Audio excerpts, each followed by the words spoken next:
Bonjour, je m'appelle Jean-François Veilleux et je suis doctorant en études québécoises à l'UQTR. Il me fait plaisir de vous présenter pour une 4e année mon cours à l'UTA, Québec, 500 ans d'histoire et de mémoire. Mon doctorat actuel porte sur l'histoire des festivals de musique au Québec, mais mes autres champs de compétences sont l'histoire de la présence française en Amérique du Nord, le nationalisme québécois et tout ce qui touche à la culture de la nation québécoise. Le premier cours va servir d'introduction à des notions de base comme les fondements chrétiens de l'Occident, les origines européennes de la langue française, les peuples autochtones de l'Amérique du Nord et tout le contexte autour des grandes découvertes. Le reste du cours va être divisé en 3 grandes périodes distinctes de 4 cours chacun. D'abord, le régime français, Jacques Cartier, la colonisation par Samuel de Champlain, les filles du roi, le régiment Carignan-Salière, la Grande Paix de 1701, les loisirs et les habitudes en Nouvelle-France et les conséquences de la conquête de 1760.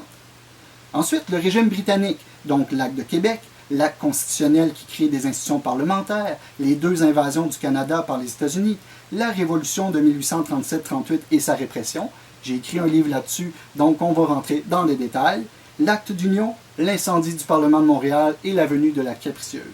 Enfin, 3e période, le régime canadien, donc les raisons de la Confédération de 1867, la pendaison du chef métis Louis Riel, les 2 crises de la conscription, la prohibition, le régime de Duplessis, la Révolution tranquille, la venue du général de Gaulle, la crise d'octobre et la crise constitutionnelle, ainsi que les 2 référendums.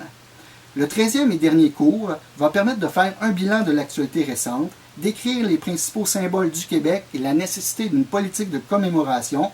On va parler de la place du Québec moderne dans la francophonie et démontrer, chiffres à l'appui, PIB, ressources, territoires, que le Québec est aujourd'hui la 27e puissance économique mondiale.